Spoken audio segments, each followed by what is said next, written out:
Salut à tous, bienvenue pour cette nouvelle vidéo. Donc notre ami 1913 avec un point d'interrogation, on va considérer qu'il est avec, comment dire, on va dire 1800. On le mettra dans les blitz 1800 ici.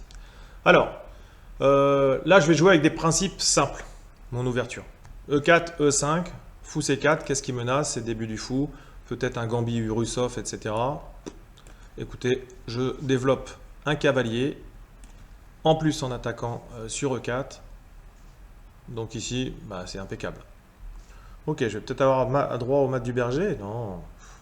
Donc là, ici, forcément, la dame, elle prend la case du cavalier, la case normale.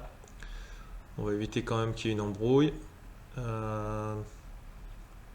Bon.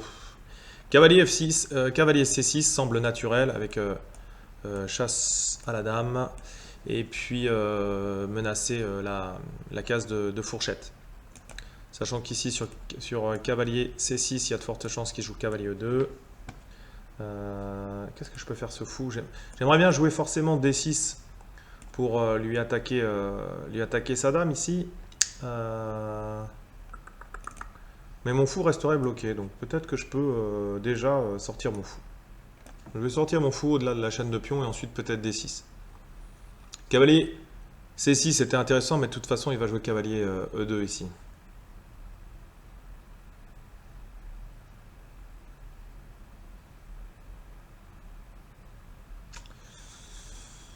Ok, ok. Intéressant. Si je le punis pas, je vais m'en vouloir, hein. Alors au départ, je pensais à tout de suite attaquer le fou et puis attaquer la dame. Mais mine de rien, il m'attaque le roi ici. Il pourrait faire échec. Il m'attaque le roi. D6, je gagne des tempos sur la dame. D6, D6. Qu'est-ce qu'il fait sur D6?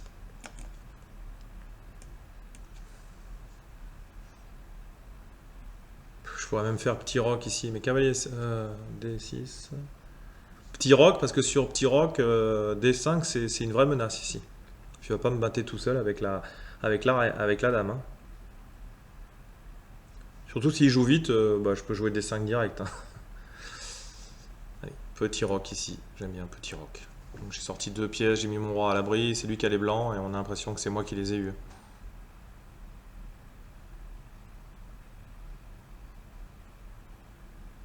Voilà, ici, pour le coup, voilà, je m'en doutais, Je m'en doutais. Bon, D5, c'est gagnant ici, direct. Ah, peut-être pas. D5, dame prend, et si je prends, j'ai lui qui est non défendu.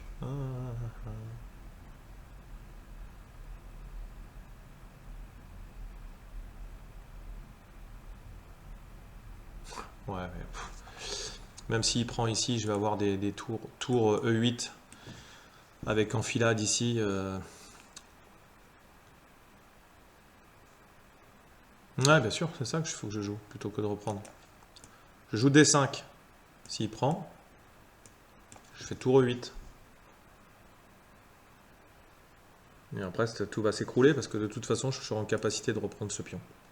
Donc ici, c'est archi gagnant ici. 1913 point d'interrogation, mais quand même, le gars, ça veut dire qu'il a gagné quelques parties. Si vous jouez trop vite, vous pouvez pas gagner. Ça, c'est pas possible.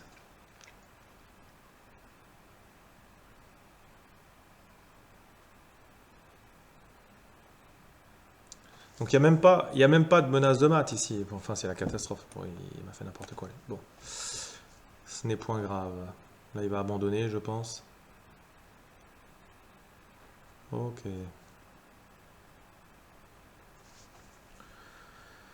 Donc là, il me donne encore une pièce, parce que cavalier prend ici. Il peut pas prendre les deux pièces en même temps, donc moi j'ai le temps de reprendre le cavalier. S'il pousse D5 ici, il va être mal.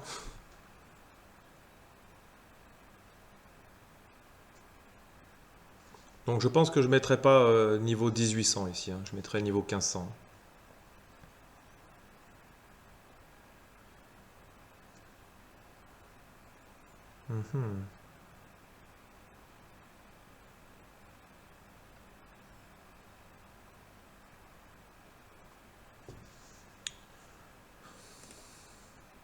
Ouais. Ça ici, la menace, c'est moi peut-être qui vais lui faire le coup du berger. Donc il peut pas pousser le pion D, hein, bien sûr, parce que je prends le fou. Là, il vient défendre, ok.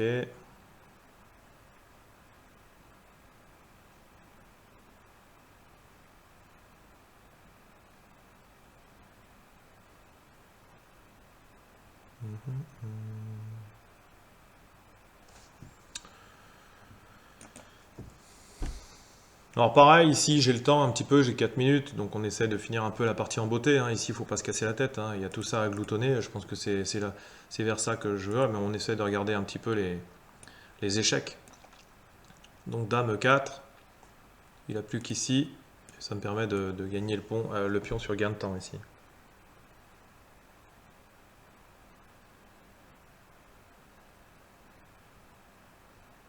Voilà. Donc là il est obligé de revenir en E2, je gagne déjà la tour. Ah bah là il m'offre le mat, non?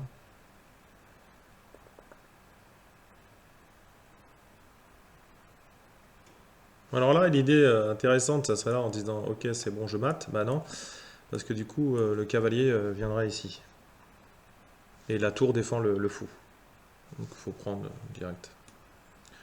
On s'enquiquine pas, et je pense qu'il y a mat ici. Ouais.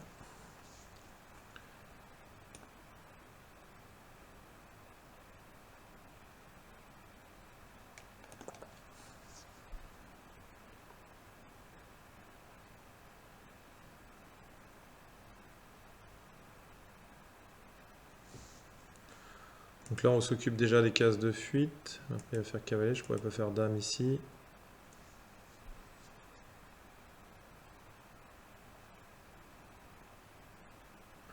Touloutou.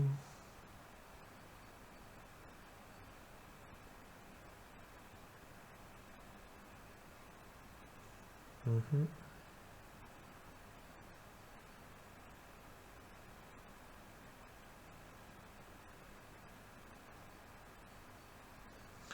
Je suis pas bien réveillé, hein, ou alors il n'y a rien ici, pas de mat en 2, en 3. Échec. Non, il va s'en sortir ici.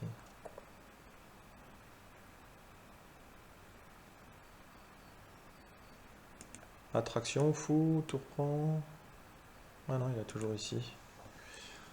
Mhm. Bon. Allez, on va être pragmatique, on va prendre la tour.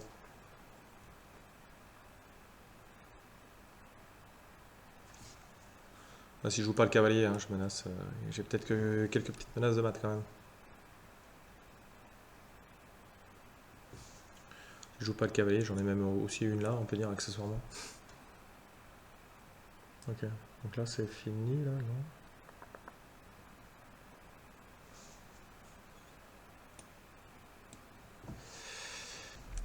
Donc ici ça pardonne pas, hein. On respecte pas les principes fondamentaux, ça, ça paye de suite. Donc ici j'ai joué petit roc, on en a discuté, j'avais vu cavalier C6, il y avait plein de coups ici, D6, tout gagnait. Cavalier C6 c'était peut-être le plus précis. Ici, qu'est-ce qu'on a je propose fou D5, c'est quoi la variante? Ouais. Fou B5, G6, enfin, voilà. Bon. Ça c'est la variante de l'ordinateur. Voilà, petit roc, ça, on est quand même à -3 déjà, hein. Ici il n'y a pas de problème, on a tout ce qu'on veut, on a mis le roi à l'abri. Et puis ici, attaque double. Ici il a continué avec son hypothétique cavalier laissant la dame, mais ici, c'est ce qu'on avait calculé. Et c'est pour ça qu'il faut faire attention, parce que ici si j'avais pris, bah, ici j'avais toujours l'avantage, mais parce que ici j'avais, bah, c'est à ce moment-là d'ailleurs que j'ai vu qu'il y avait l'enfilade. Cavalier C4, D6, bon, on a toujours l'avantage, mais c'est pas clair. C'est pas clair. Donc ici, on vient réfléchir à ce moment-là, le coup intermédiaire. Prise ici, tour là, on va prendre la tour, donc la dame est obligée. La meilleure possibilité c'était de prendre la dame d'ailleurs, enfin de laisser la dame, de laisser la dame contre la tour. Que ici, cavalier, ça vient prendre ici. La dame, bah, ça commence à être. Elle n'a pas des cases. Ouais, même. Fou F2, échec. Ici, impossible. Donc, obligé de faire roi F1 globalement. Voilà, il y a possibilité de mettre quelque chose devant la tour, mais voilà. Donc là, et ensuite prise, bon, enfin catastrophada. Bon, je l'ai dit, c'était pas pire que ce qu'il a joué. Cavalier G5, donc je prends la dame. Ici, la réalisation technique, on est arrivé ici. Menace mat, donc on vient ici. Et ce que j'ai raté en fait, c'est échec. J'ai pris ici, j'avais toujours un mat en 7. Mais l'idée, c'était que fou G4 était stoppé par ça. C'est pour ça que je ne l'ai pas pris. Mais si je prenais avec la menace de mat ici, il est obligé de revenir en E1. Et je reviens en E4. Et ici, fou G4. Prise, prise et mat. Ça, c'est ce que je n'ai point vu. Dame C2, il y avait toujours mat en 7 en revenant en E4 et en prenant le pion G2. Bon, ici, voilà, il m'a bien aidé. Et mat. Mais même si ici il avait mis le cavalier, c'est pour ça d'ailleurs, je pense qu'il se dit, je ne peux pas jouer de cavalier sinon j'ai perdu ma tour, donc je préfère jouer ma tour, et au final c'est mat. Mais ici, voilà, c'était la position ici était complètement archi gagnante. Même s'il faut savoir finir.